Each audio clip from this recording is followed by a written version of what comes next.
And I just think Angel just needs to figure out how to separate her business from her personal. So her business from her athletics, because she's doing a lot more business than she is doing playing basketball right now. And if she is getting big headed, this is a part of that. So how do you think programs can help to not eradicate, but help assist these student athletes that are starting to get NIL deals, large sums of money? How do you think the programs can help them to manage their time better, manage the money, understand the different, because I don't know if they have to pay tax. That's still one thing we're not clear on, if they have to pay taxes on that money or not. I'm sure they probably have to. I'm pretty sure they be do. Crazy if they didn't, because then let me go back to college and get me some NIL deals. What? But yeah, how do you think colleges assist these student athletes that are, because this is a new problem that's introduced with the NIL. I mean, Angel, again, it's all speculation. We don't know if this is the actual case. We're just assuming.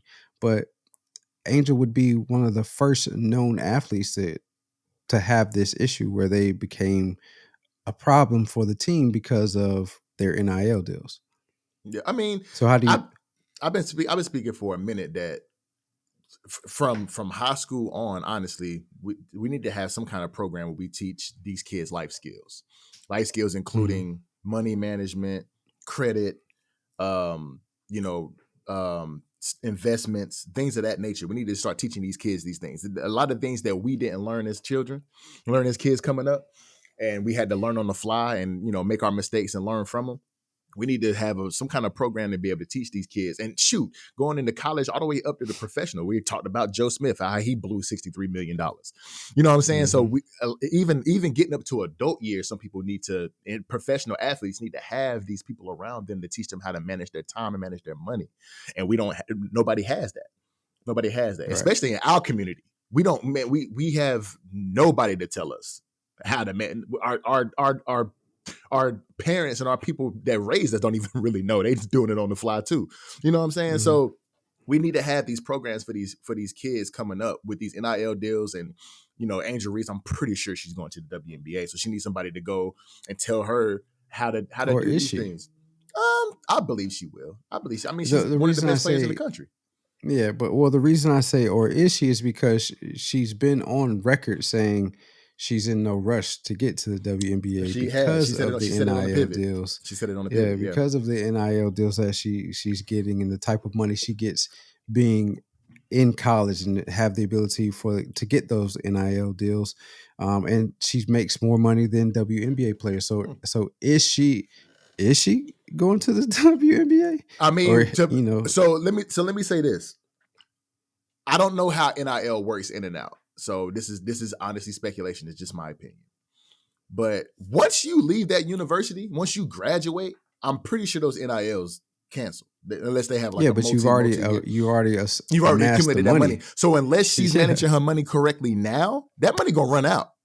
So but if you've made $1 million, if you made $2 million, $3 million, let's say $3 million, because it's been.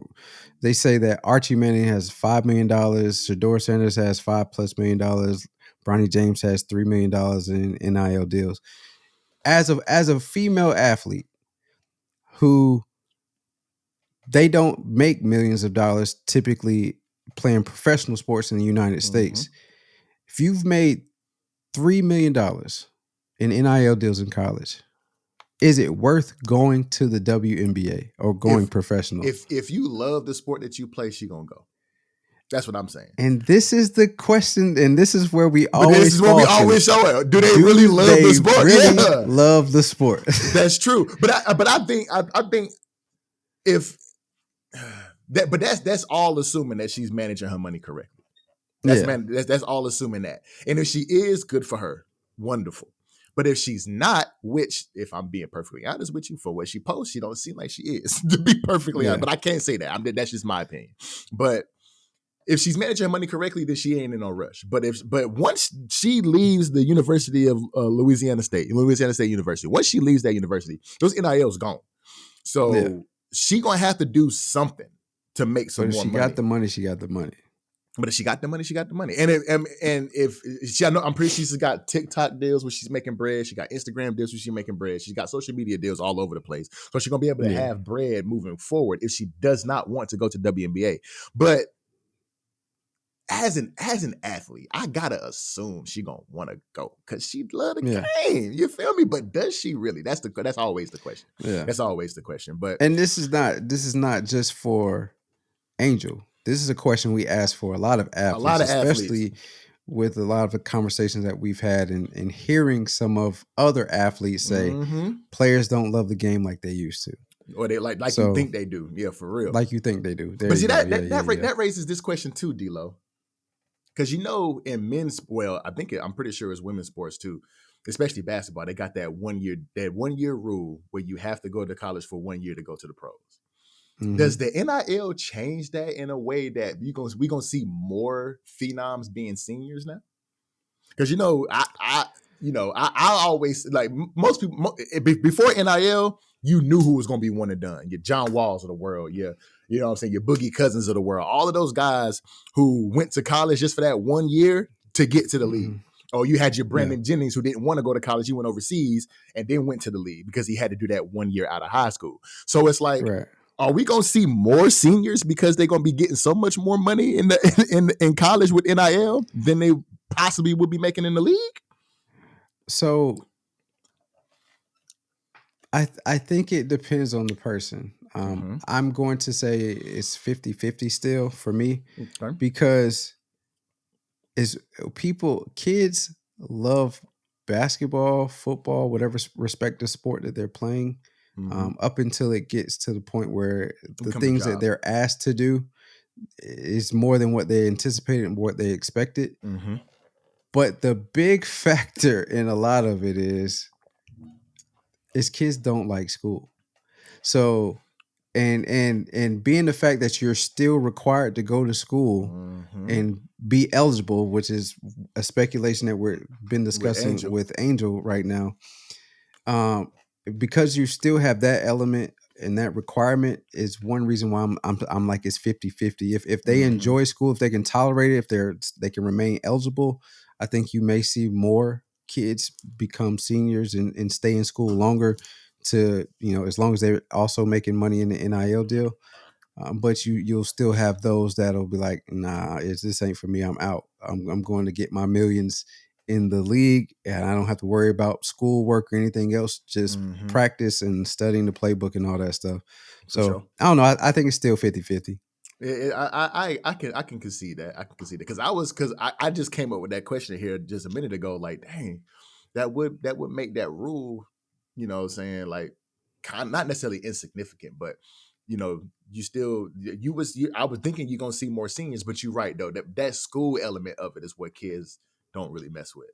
You know what I'm saying? And I didn't I was me personally, I not necessarily that I didn't like school, because I graduated with a 3.0, so I was cool. Like I went to class, I did what I was supposed to do, so it wasn't really a problem with me being ineligible.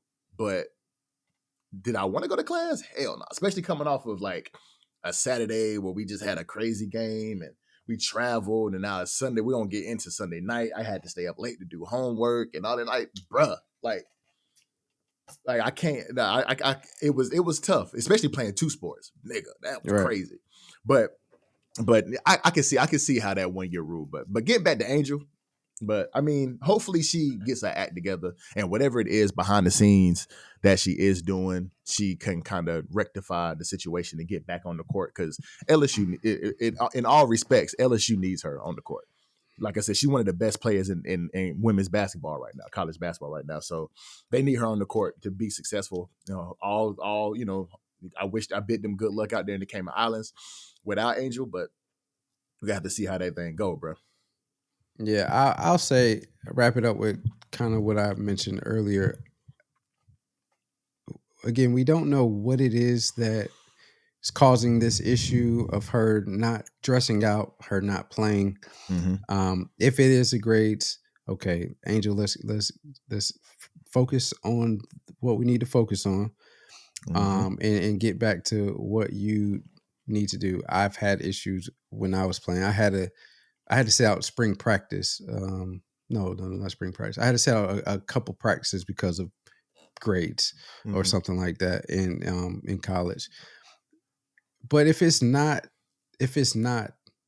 the grades, and if it is, what we've been talking about for the last 20 minutes or so, where you've become a bit more than what the team is used to, a bit more of a diva than what the team is used to, again, let's bring it back in, focus on what we need to focus on, because basketball is the reason that you are able to get these NIL deals and Exactly. are able to make this type of money. So if you're not playing, then again, it's all whatever's written in that contract is up for you to interpret. And if you have a lawyer, that's great too, up for them to interpret. But I'm pretty sure if you're not playing, they could remove that money from you.